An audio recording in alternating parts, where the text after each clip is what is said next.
2.5 years old and living in Cubao, Quezon City, with my kuya, my mom, and my yaya Shirley. I love eating the coconuts that grow in the front yard and laughing loudly as my yaya chases me around the house with spoonfuls of arroz caldo, a Filipino chicken and rice porridge. The Philippines is a wonderful place to grow up. The air is always warm, and there is plenty of room to run. I love the feeling of my bare feet as they plod along the marble floors of our home. Though I'm not allowed to run outside without shoes, the feeling of my skin on the sun-warmed earth is what I love the most. My days are filled with joy, and my nights are filled with stories about a stranger. There's a photograph next to my crib, the only photo I can see in my room. Though we share the same eyes and a similar nose, I've never met this man before. Every night, as my mom takes me into her arms and rocks me to sleep, she holds my finger and gently places it on his face. She says, "Stacy, this is your father, your papa. He is in America working hard so we can have a better life. When the time is right, we will go there and meet him." I am a baby with no sense of time. Though my father left for America 2 years prior to me, he has been gone a lifetime. I don't have an adult brain filled with logic, knowledge, and understanding to contextualize the sacrifices my parents are making. I can't possibly understand that over 8,000 miles away, my father works 80 hours a week to make ends meet. I have no sense of appreciation for how he is forced to complete his oncology residency and fellowship again in the States, even though he's already completed the same training in our home country. I also know nothing of my mother's sacrifices, how she misses my father every day, but wholeheartedly dedicates herself, succeeding as a pharmacist and raising 2 young children. She simply does not have the luxury to think of herself or reflect on her emotions. How she spends her daily lunch breaks journeying back home so she can breastfeed before returning to work. How she wishes she could hear my father's voice and share stories about his children, but understands the little money he earns must be spent toward food instead of a phone card. How she takes endless rolls of photographs for my baby albums and painstakingly labels each one, filling them with heartfelt captions to bridge an entire ocean. "Look, Papa, I can walk now. I can roll over and see myself in my mirror, peekaboo. Playing with my kuya, Papa, I miss you." As a baby, I know none of this. All I know is that the man whom my mother calls my papa is not here with me. I feel abandoned. On an unconscious level, these feelings lead me to internalize fixed beliefs from an early age. I am not good enough. I am not needed. I am not wanted. I wonder how you two feel about defining intergenerational healing, specifically in the context of Asian American families. What are some signs that this healing is needed? When I think about the signs that intergenerational healing is needed, I think about my parents.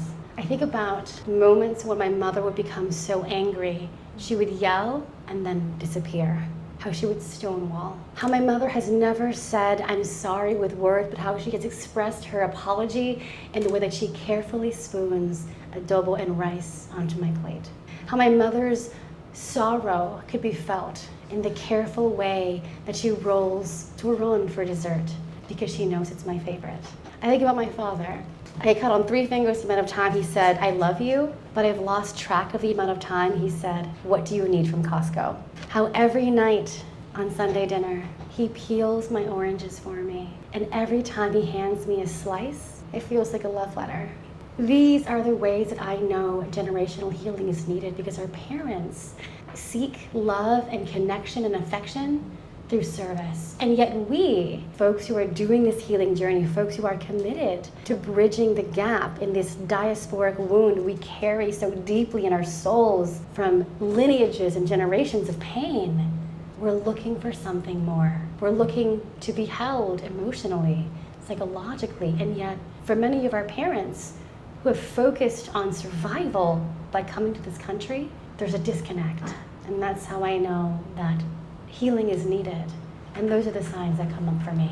I'm like sitting in, I don't know, this kind of both heaviness and just sort of feeling seen right now. It's very vulnerable, and I'm just like sitting right here. For those of you who don't know me, I'm a practicing therapist here in Washington, D.C., and a former academic. Stacey and I have known each other for almost a decade. I don't know. It's a long time, but that's a little bit about me.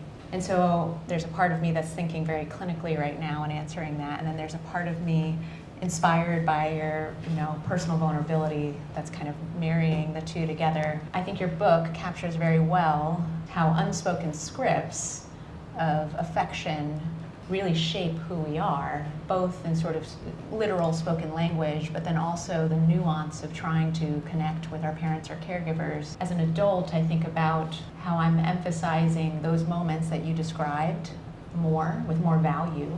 And I think what both coexists is the need to also receive affection the way that I would like to be seen and received. I think the last thing I'll say about maybe our position in this as adult children, I think comes from this asset, if you will, that we receive from all of that generational healing, which is one, the privilege to choose the way that we show up in the world in a way that's very different than our parents or caregivers, and the way that they are maybe perhaps allowed or were allowed to share themselves. And then I also think about our ability to, this is my clinical brain, be a little hypervigilant, if you will, but very attuned, perhaps is a better way to put it, to what other people need in our lives. It's a gift and maybe a curse that I think we have to differentiate for ourselves.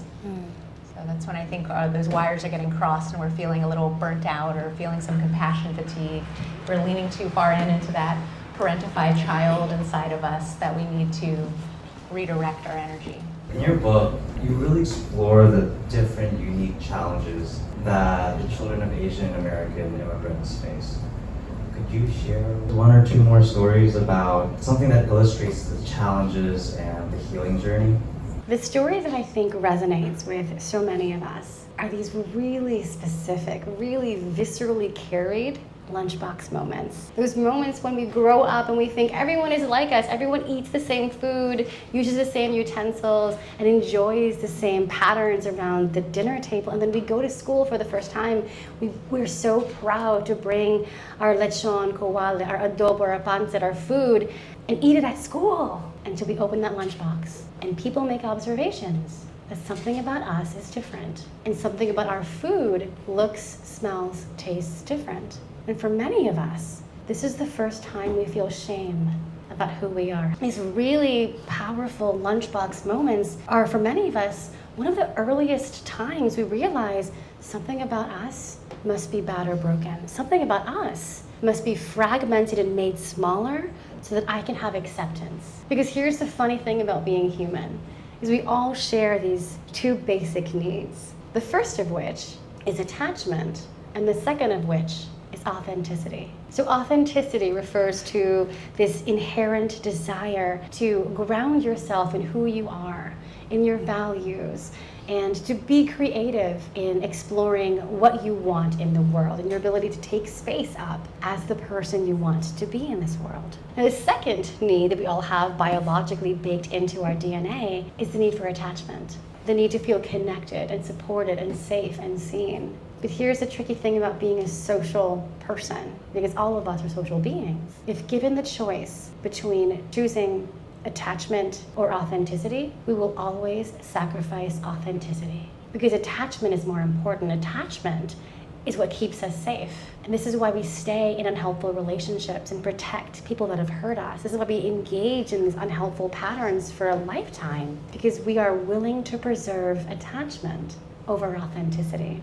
The second story, as an Asian child of immigrants and the kind of unique struggles we face, is sort of serving as a cultural broker, helping our parents to navigate a new country, because we tend to assimilate and transition more easily than our parents. We tend to pick up the language more easily. We tend to exist in the school systems. So we become someone who's got one foot in both worlds. We're helping our parents, but also trying to make it in America, which looks very different, because as Asian American, we live in the hyphen. As Asian American, we're Asian first before ever being considered American. And so you spend a lifetime trying to quantify the meaning of why I can be here, why I deserve to be here, why I am good enough to be considered American. And we spend a lifetime fragmenting parts of ourselves that we think we have to let go of, find that acceptance, and achieve that attachment. If you grow up, someone says, you're too bossy. Okay, not gonna be so bossy. You're too assertive, you're too loud. Okay, I'm gonna take up less space. You're too queer. Okay, I'm gonna be more heteropassing. And we follow and carry these fragmented parts of ourselves across our life until we realize these patterns are no longer working for us and we're worthy of wholeness and love. And the process of finding that, finding your way back into wholeness, is what this book is about. One thing that I'll add that I've been working on with folks is, let me step back. I think the concept of authenticity, I can even interchange that with concepts like self-actualization, is very seeped in Western heteronormative individual constructs. And so what happens when therapists get trained to work with people is that they're getting trained off of these modalities. We're not considering the interconnectedness or the relationships. Similarly, when someone's a cultural broker or a bridge between two different worlds, if you will, with their family systems, someone who wouldn't know, who isn't culturally responsive or competent in the healing work that we do, might think of that as codependent, or might think of that as terribly enmeshed and pathologize that. And don't want to dismiss the harm that is caused by, putting yourself in violent, or even at light, uncomfortable situations over and over again. But I think there is a thread there about what is it that we're willing to pathologize from this kind of westernized lens when we're thinking about healing. And I think you beautifully describe, or sort of tightrope walk, the both and really well, kind of full circle from last time.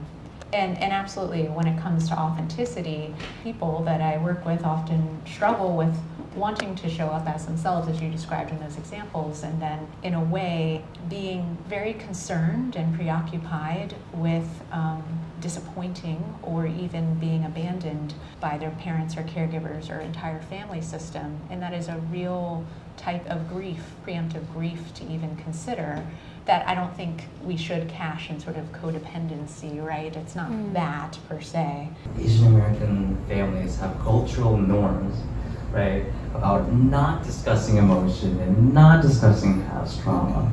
So, do you have any approaches that you found effective for really opening up these conversations while also respecting cultural values? We have to start telling our stories. We have to start telling the stories of our families, of our ancestors, and the things that we have not only survived, but have overcome. We need to start leveraging generational wealth and wisdom and not just focusing on generational trauma. There's this really unique phenomenon in research that is called the conspiracy of silence. Children have this really amazing ability to make meaning out of everything. It's kind of their superpower. So what happens with the conspiracy of silence is that parents don't tell the stories of our historical trauma because they think, if I tell this to my children, they are forced to carry the burden that I have. If I share the stories of our people, what we've experienced, it's going to be harmful. So I'm not going to tell them about my experience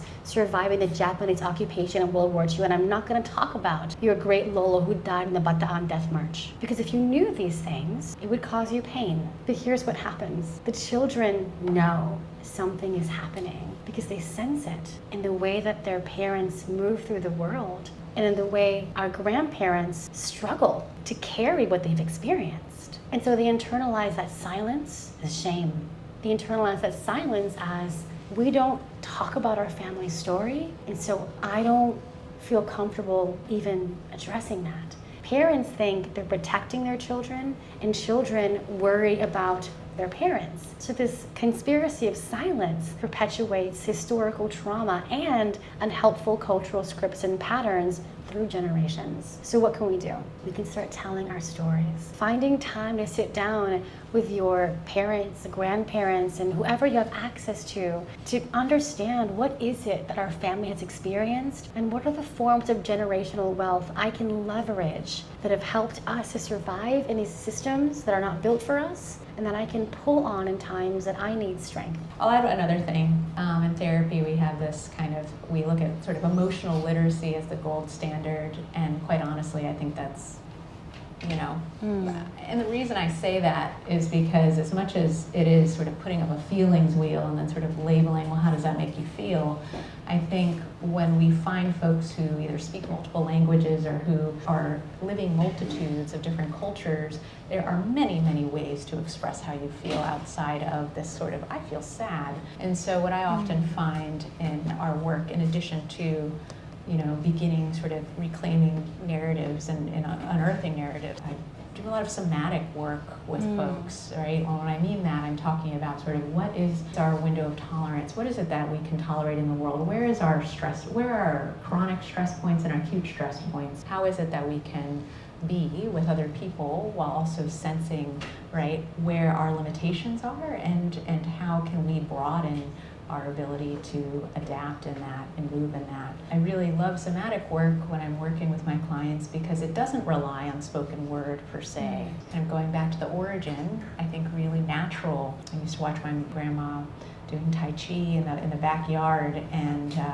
for who knows how long. That required no talking, right? And I think there's something about this that I think we need to return to. And so outside of the spoken word, I think there's something about reconnecting with our bodies that this city particularly, but this country, I think, has a very, very hard time doing. People can exploit us when we are disconnected and and not attuned to ourselves. And I think that's how that works, right? Is to feel disenfranchised even within ourselves. All right, who's ready to protest? Are we ready to go? Can we trouble you for one more passage?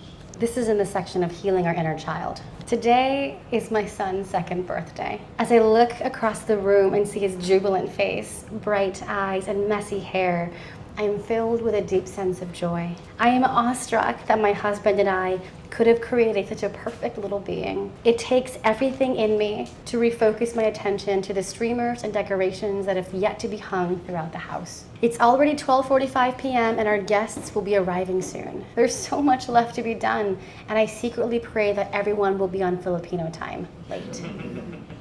I'm standing over the dining room table. Snoopy adorned items strewn across our wood grain table. I pick up a pig pen embellished streamer when the doorbell rings. My ears fill with an excited screech and the sound of tiny footsteps that pound down the hallway. My son sees my parents peek through the window and he propels his body toward them as fast as his little legs can travel. They open the door just in time as he crashes into their arms. Lolo, Lola! He is thrilled to see his grandparents and giggles loudly as they cover him with kisses and showcase their most recent snack discovery from Costco. His fingers wrap around the crinkly sound of prepackaged snacks and he runs back to the living room hand in hand with his Lolo. My mother hands me a bag of lemon zest Madeleines and sets a clear boundary for Kit. I greet my parents and ask my father to watch my son so my mother and I can finish decorating the house and preparing the serving trays. Please don't let him fill up on sweets, I called to my dad over my shoulder. We're serving empanada and pancit and I want him to have a full belly before he eats birthday cake. He nods a silent acknowledgement and I return to the mindless task of filling goodie bags with stickers, coloring books, and prepackaged crayon sets. 15 minutes pass. I finish placing the last donut on the wooden peg dessert board and slide it toward the back of the table, out of reach for my son's curious grasp. The decorations are hung, and the only task left is to change my son. I look across the living room. He's nowhere to be found. I stroll across the Three Seasons room, prepared to see him playing in the backyard, but he's not there. I begin to feel shaky, panicked. Did he manage to slip outside in the distracted chaos of party preparation and run into the street? I swallow hard and fight off the anxiety that threatens to swallow me whole. I'm power walking toward the front door when I hear the tiniest of sounds from around the corner. A giggle, followed by a playful shh.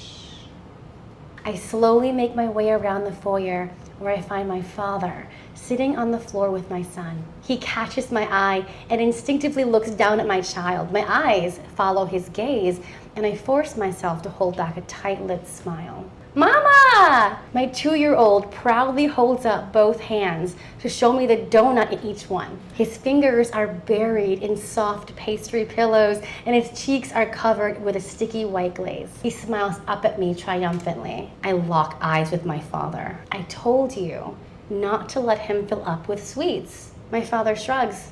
and offers a sheepish grin. He wanted the donuts, and I wanted him to have them. Moments like this one, though seemingly inconspicuous to outsiders, are powerful catalysts to healing our inner child. My parents are communicating love to my son in a familiar way we all know, through food. They stock up on his favorite snacks, make special visits just to drop off fresh fruit, and take great joy in seeing their apple fill his belly. I know my son is creating beautiful memories in these moments too. He feels acceptance, joy, and connection. Beyond this familiar form of love, my parents have begun demonstrating care in a newer and more vulnerable way. They get down on the ground to play, chase him all around the house, act silly to elicit laughter, and stretch their features into impossible faces that make my son break out in uncontrollable giggles. Embracing these intergenerational interactions and meeting them with gratitude instead of resentment is one way to heal our inner child. If having children is like watching our hearts run around in different bodies, then witnessing the care our parents bestow to our children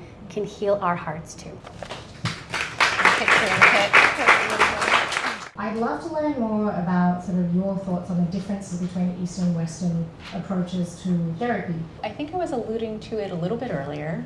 What will need to occur has a lot to do, for the therapist particularly, reframing what it is that they are treating in the form of symptoms. The first thing is asking for help is different. I have found in my experience with other sort of more westernized or acculturated counterparts. It's a very basic behavior, asking for help, but I think it's a little bit more fraught when it comes to folks identify with collectivist culture, because asking for help goes against the group norm. There are a few themes that a lot of Western-focused therapists don't consider. The first is guilt. Guilt is a huge, complex emotion that needs to be addressed immediately, because guilt is the I did something wrong, right?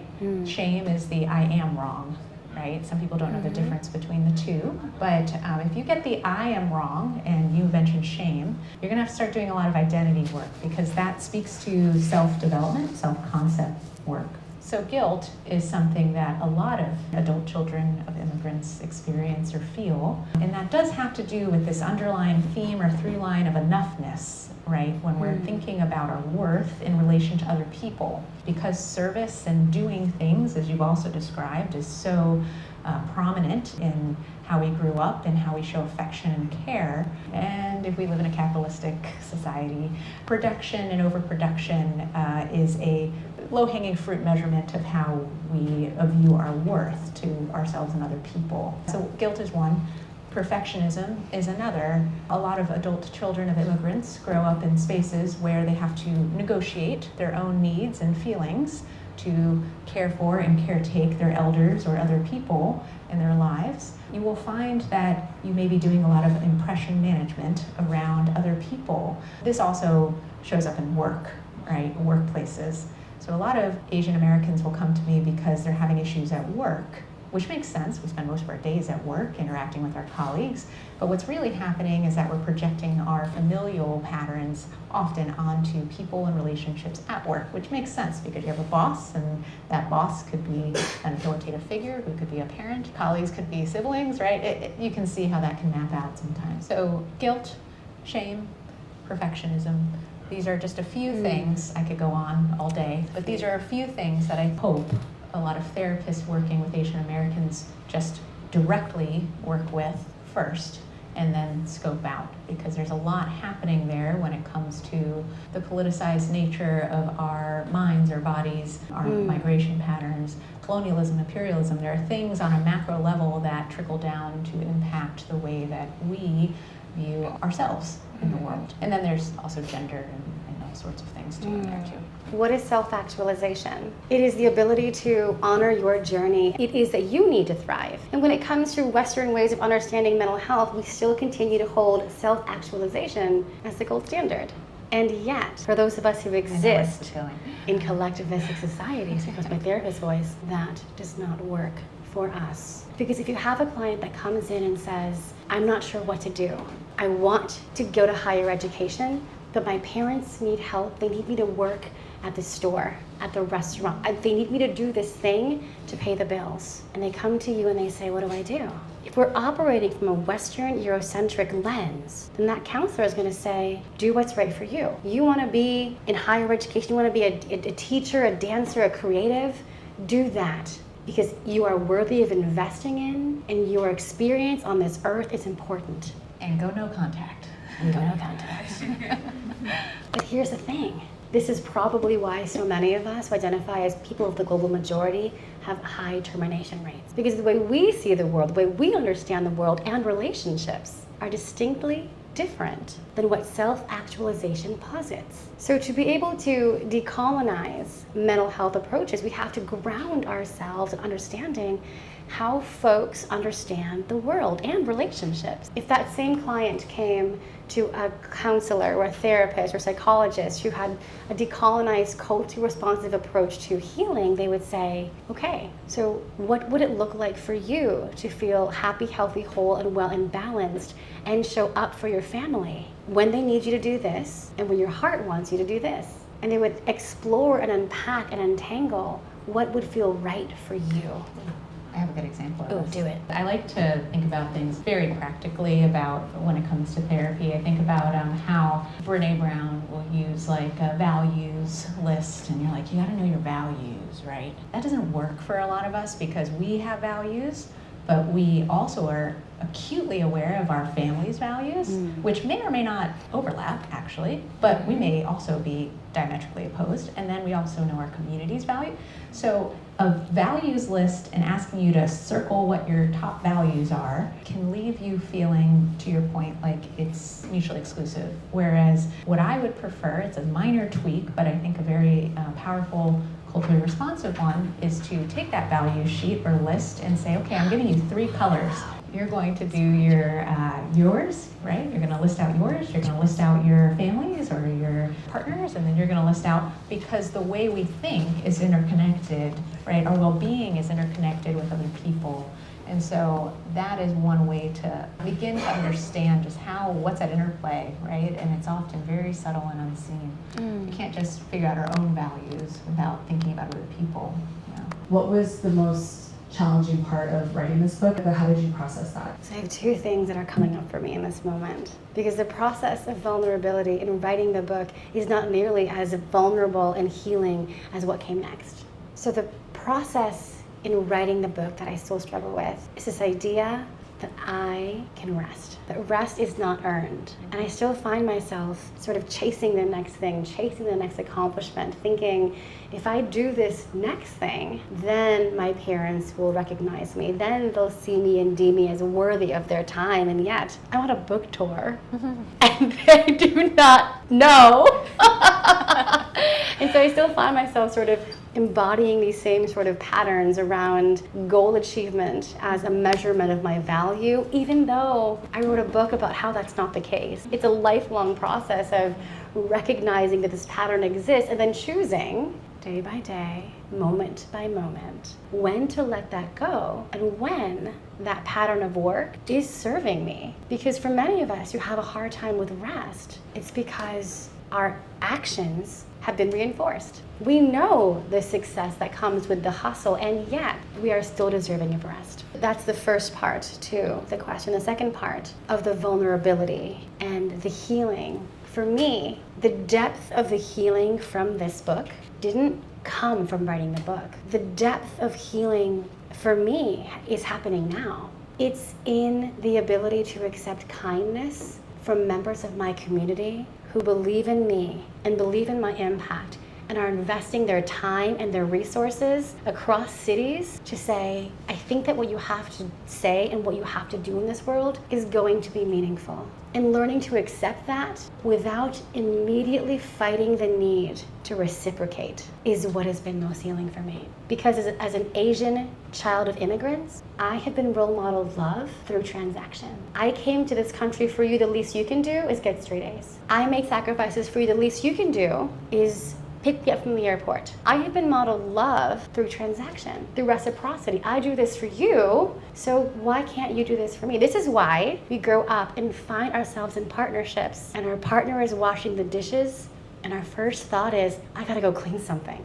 We don't extend to ourselves the same compassion and love and kindness that we give so freely to others. And so for me, many of the folks that are supporting me and planning this multi-stop book tour and extending their time and their resources and their contacts to bring me to their cities out of the goodness of their heart with no compensation monetarily at all is especially meaningful because I met most of these people this past October. And as a brown girl growing up in Cleveland, Ohio, who didn't have community, this is the first time I've had that. And to experience the power of Kapwa, and how this entire experience and this entire tour has been Kapwa run and Kapwa led, and to accept that kindness has been more healing for me than writing this whole book. I'm not saying anything after that. Just let that simmer. How do we deal in synthesizing a workable, effective pattern for us moving forward as an immigrant here in the US, as Asian Americans? So the two questions that I heard are around identity and enoughness, and then how do I take up space as an immigrant? So I'll start with the first one. You are enough. And I am not your Asian mother, but I am an Asian mother, and I'm so proud of you. Your ability to exist and take up space where you are in a system that was not built for you is enough. And your ability to hold those positions independent of migration status, race, ethnicity, gender, sexual identity, and any other identity you hold because you contain multitude gives other folks permission to do the same. Rest is a radical act of resistance, and your ability to be here independent of the systemic socio-political barrier that try and silence you is enough. And so whatever identities you hold, you are enough. We can leave it at that. Thank you so much for being here. I appreciate it.